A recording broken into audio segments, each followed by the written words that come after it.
Welcome back to Coffee and Conversation. Now, a bad cat is sleeping on the other side of the room. He got a lot of unexpected attention today because he woke me up very early in the morning, walked all over me, and just wouldn't let me go back to sleep. So I got out of bed early, and after a few hours, I went back and took a nap.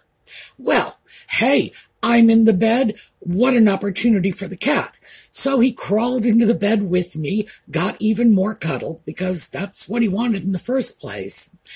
And eventually, after I had a brief nap, he interrupted me and said, look, it's time for you to get up and cuddle me more. So he did make out pretty well today, and I imagine he's probably going to be in a cuddle coma over on the other side of the room for this entire video. Wouldn't that be a nice change? And here, I wanted to show you this. This is the famous stolen Coke can. Now, I had it up right here, right up there on the bookcase for the last week or so, because it's my trophy. I worked hard for this, but not as hard as you might think. I never actually tracked it down, so I have no idea where he hid it. I just looked around one day when I heard a funny noise, and here he was, rolling the Coke can around the house, and I leapt upon it and stole the Coke can back. As you can see, it's here. It's the Dr. Pepper. Yes, no coffee today, Dr. Pepper. You can see the size difference in the cans. I use this for softening linen. I have no idea whether or not the sugar is an important component. This is zero sugar. And, I mean, I hope it isn't, because obviously I have sugar-free Coke. So that's what I keep those little cans around for. You simply dump the can of Coke into a bowl, throw the linen shirt in the bowl of Coke, let it soak there for a while, and it really does a good job of softening linen. So it was important that I get that Coke back. Now, I thought this Coke had sugar in it, and I was wrong. So in retrospect, that was a little better than having him steal a can of sugared Coke, because if he had pierced the can, then I would have had a puddle of sugar liquid on the floor. This is nothing but chemicals. It would be a puddle of wet chemicals on the floor and probably would not have encouraged ants. So anyway, that is the update on Audie and the Coke. I'm probably going to put this back up on the bookcase because this is my trophy. I won. I got the Coke in the end. So, and he doesn't seem to be worried about it. He goes up on the bookcase all the time, but he's never knocked anything down from there. So maybe he figures bookcase off limits, who knows. But yes, the conclusion of the Coke tale. All right, when we come back, we are going to talk about what we have on the agenda today.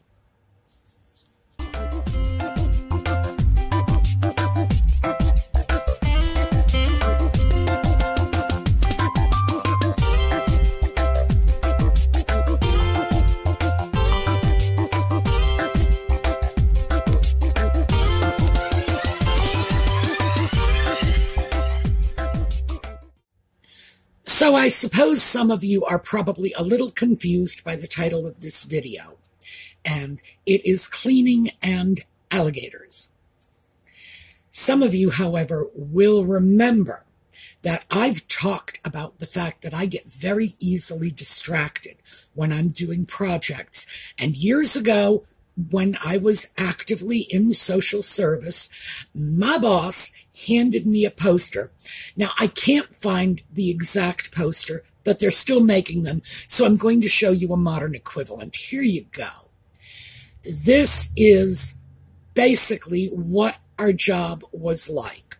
We were supposed to be viewing the overarching mission of taking our social service clients from a position of vulnerability and moving them to a position of security. But you know, when the daycare has collapsed and the baby daddy showed up last night drunk and the check didn't come in on time, etc., etc., etc., it's very hard to forget that overarching mission. And we would get wrapped up in restraining orders to keep the baby daddy out of the house when he's drunk, and dealing with the daycare and trying to track down the check and whatever. And sometimes it really did seem like we were just going from one alligator to another. Now, for me, of course, because I am easily distracted, my boss had just said, here, just keep this, try to stay focused. She wasn't upset or anything. We always laughed about this. It was just the nature of our jobs. So, yeah, I've pretty much always been this way. Always. It's not new. This is not something going on in my old age. Nope. When I was a youngster out in the workforce, the distractions were really my Achilles heel. So when I start cleaning, and this is the reason this came up, I decided I was going to start cleaning out my kitchen cabinets. So I start cleaning. Now, I have a one and done philosophy, which doesn't work. Never worked in social service. I mean, believe me, the baby daddy, you get him out this week, he's going to be there next weekend. It's not like the liquor supply has dried up or anything. No. So I don't know where I got this one and done philosophy from, but I certainly did come up with it somewhere along the line. So when I start cleaning, I want to clean every square inch of something. I want it to be absolutely clean. I will not go into a cabinet and say, I'm going to rearrange the shelves. Oh no, the cleaning supplies have to come out. And we've got to start scrubbing the shelves, and we've got to start scrubbing the stuff that's going back on the shelves. And it's pretty much one distraction after another. And I started this yesterday. I actually do have a cabinet that is cleaned out, which is the good news. The bad news is, as I finished cleaning out the cabinet, I realized what I really needed to do was readjust these European-style adjustable hinges, because the doors weren't meeting up properly. So I'm supposed to be cleaning. Meanwhile, I've got my phone in my hand. I'm watching a YouTube video on how to do this. I got the screwdriver in the other hand, and I am surrounded by a pile of stuff that really needs to go back into the cabinet. And that's when it occurred to me, I hope I am not unique in this regard. And the hope, of course, is, misery loves company.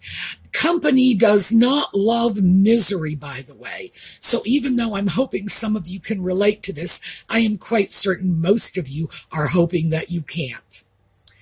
So I wanted to talk about how to minimize distractions. Now, I am not suffering from any personality disorder, ADHD, nothing like that. That's not it. I'm pretty much just the opposite. I am extremely task-focused. It's just that my focus shifts very quickly from one task to another. You drop a problem in front of me, that is my new task. I am off on this new crusade, but I will apply myself to that with great diligence until you drop another one.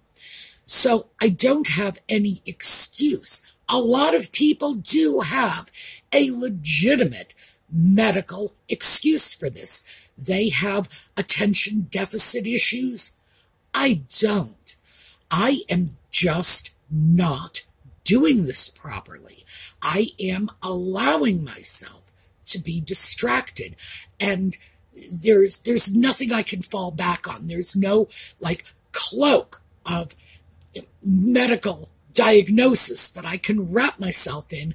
I just kind of have to stand there and take the hit. So there are a few things I have learned over the years, and this is specifically for cleaning, but I can do this with all kinds of other things. Let me show you the first one. I've shown you this before, I'm sure. This is my MP3 player. This is actually one of the older ones. I think this one is about 10 years old. I have one that's even older than this that has been flushed down the toilet on multiple occasions. That's why I keep getting the same one. This is Philips. They don't make it anymore. When I get one of these, I have to buy it used on eBay. And I have 3 of them right now, and I have my fingers crossed that I'm going to be able to keep them for a while. And the reason I like this is, as I say, flush down the toilet half a dozen times, and it still works. So yeah, it's worth whatever I pay for it. I keep all kinds of things on this. I keep audiobooks. I keep college lectures. If somebody has recorded it into a microphone, I have it on this little bugger. And not this one, but another one. This little screen will actually play videos if they are MP4 format videos. So I can take this with me when I go out walking, and I'm fine. By the way, I should also mention this. As you can see, the earbuds do not match because they have been replaced many times over the years.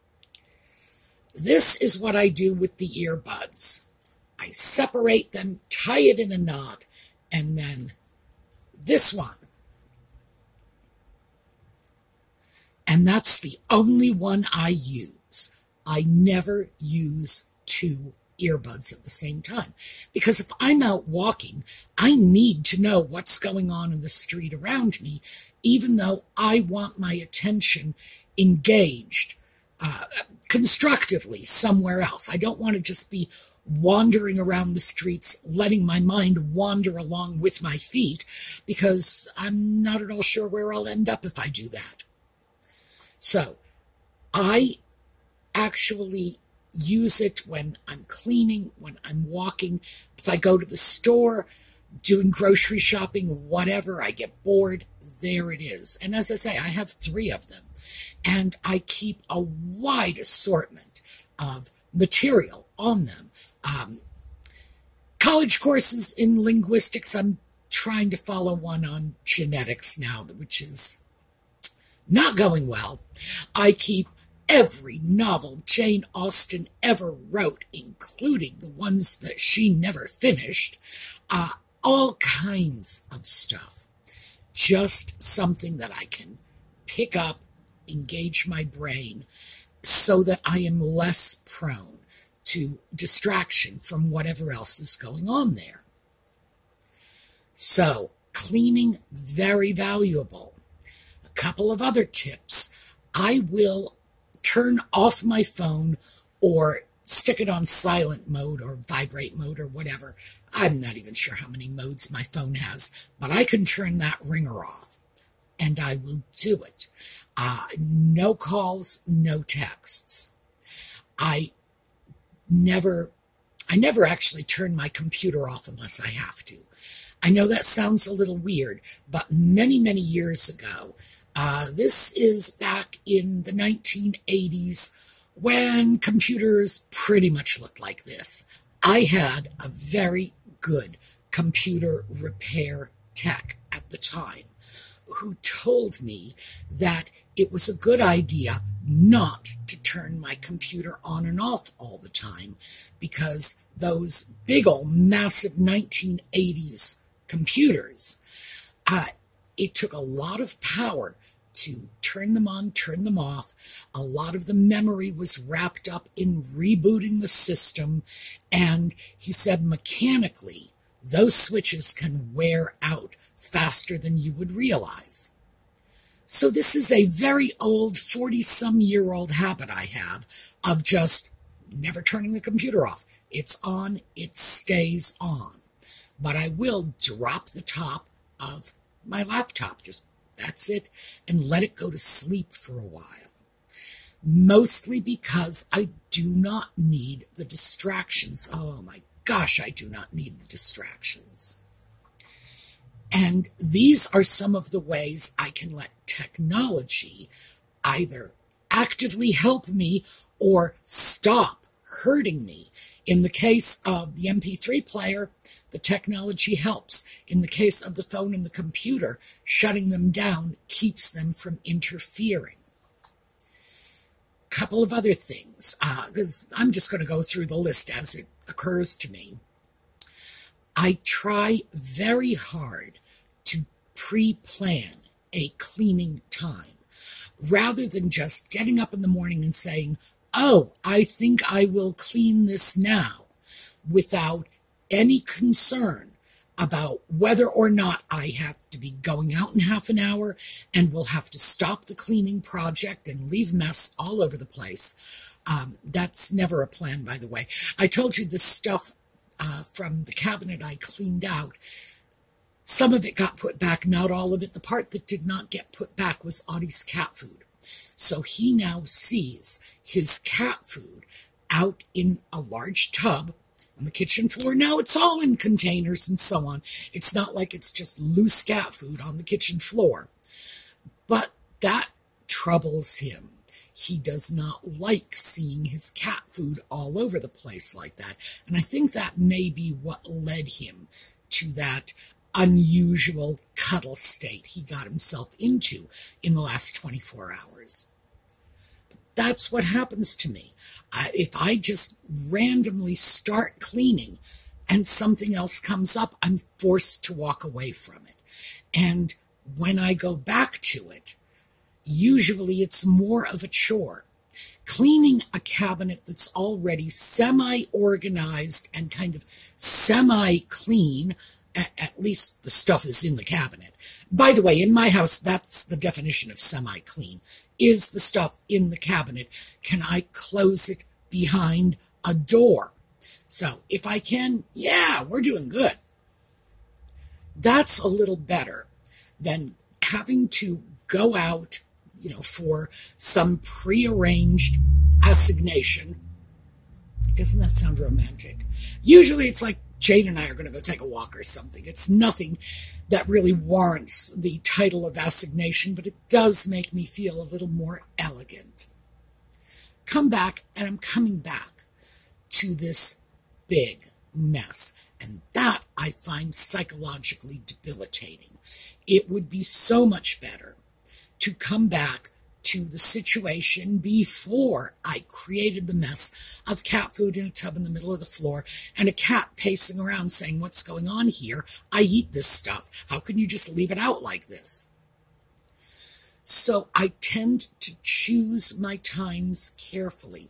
I don't want to have to break off. I don't want to have to deal with interruptions. I want enough time to deal with whatever the project at hand is. I want to make sure I have everything I need. Do I need cleaning supplies? As in the last case, do I need a YouTube video to figure out the hinges? So, yeah, I want this all pretty much organized when I start. And it doesn't always work out that way. Just, full disclosure, it hardly ever works out that way. There's always something I'm going back for. There's always something that happens, even if I am absolutely certain I have picked a great time to do this. Somebody will knock on the door. So life is not foolproof. You can tell because of all the fools running around in your life. So just keep that in mind. But a good time is valuable. So some people are morning people. They get up in the morning and they want to get everything nice and clean and tidy. Other people want to clean and tidy before they go to bed at night. Other people will just do it on the fly anytime it needs to be done.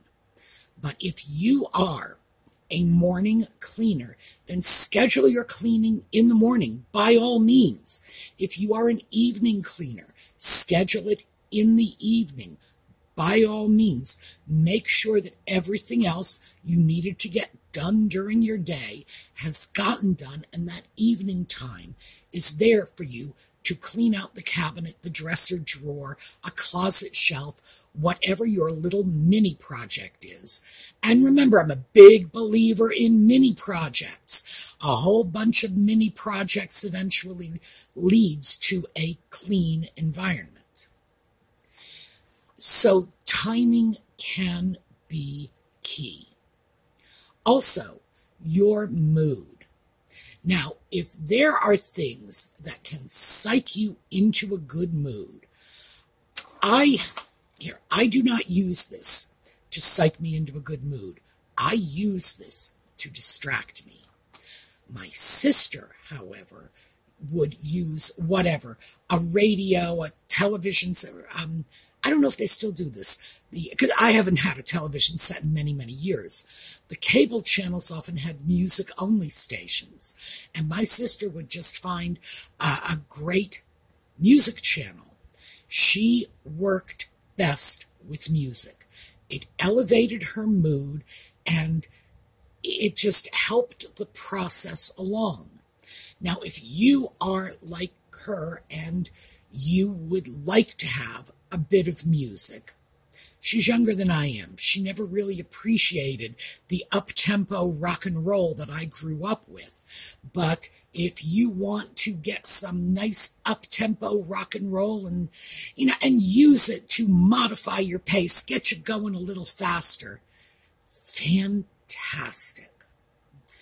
If you want to get yourself a treat at the end of your cleaning adventure, again, take your treat, stick it in front of you. You're cleaning out a cabinet, drop that treat on one of the shelves. I don't care what it is. Cup of Starbucks coffee, a new pair of socks, whatever you're going to do to reward yourself with. Leave it there, because that's a positive distraction. It's a reminder that this is what you're going to get at the end of the job. It's not going to distract you, hopefully. I'm wondering if it would distract me, and I'm afraid it might. But again, I'm very easily distracted. Just make sure it's there. It's part of your thinking. I am cleaning out this cabinet because I really want that pair of pumpkin-colored socks. By the way, I do happen to want a pair of pumpkin-colored socks. I know where they sell them, too. And they sell them in a set of 4. So if I want my pumpkin socks, I have to buy 3 pair of socks I do not want. And I already have a pair of gray socks that I am probably never going to wear because I had to do that the last time I went sock shopping, so I don't think I'm going to do it again. What I really should do is break down and buy those socks and just give the other socks away. I know I should do that. All right. See how easily distracted I am? My goodness, we're talking about this and already I'm chatting about pumpkin-colored socks. I find that I am far more easily distracted from jobs I don't want to do. I don't like it. It's difficult. I'd rather not do it. Gee, I just did it last month. Funny thing about cleaning is you can't just do it twice a year, So I'll be looking at something. Didn't I just wash this floor in September? And yeah, it's got to be washed again. So when I really don't like the idea of doing something, it's far more easy for me to become distracted. So this is when we need to play little psychological games. It's like, yeah, I don't want to clean out that cabinet, but wouldn't I like to look at the cabinet all cleaned out? And that's what I continue to tell myself. And we all have our own little tips and tricks. Now, those are mine. So I would like to hear yours. What are your tips and tricks for keeping yourself focused? What do you do in order to make a job that you really don't like a little more palatable? What do you do to stay focused on the job and avoid just wandering away the first chance you get? I would love to hear, because you folks are a fabulous resource, not only for the community as a whole, but for me. I get some of my best tips and tricks from you folks, and they work. What can I tell you? So, yes, if they work, fantastic. Give them a try. Let us all know in the comments so that we can give them a try too.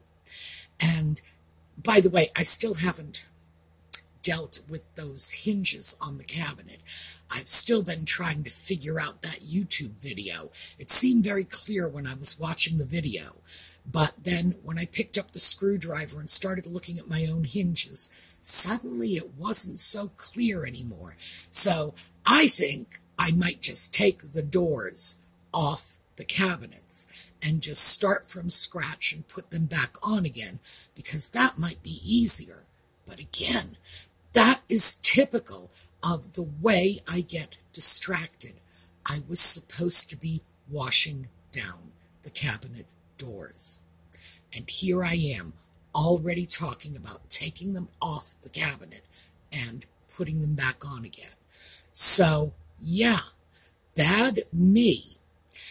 But I want to hear from you. What is your experience like? So, let me know in the comments. As always, you guys are just an absolute fount of information. And you're the best therapists I've ever had. Oh, one of these days, I will talk to you about one of my therapists who was world-renowned, so that when I tell you you are the best therapist I ever have, you understand the compliment. All right, we're going to take a look at a slideshow on the way out. We will get back tonight, 8 o'clock. That's New York City time for Just Chatting. And then for those of you who don't follow Just Chatting, and it's okay. We have a variety of topics, so you don't have to follow everything. For those of you who don't follow Just Chatting, we will see you back here next weekend. So, in the meantime, have a terrific day.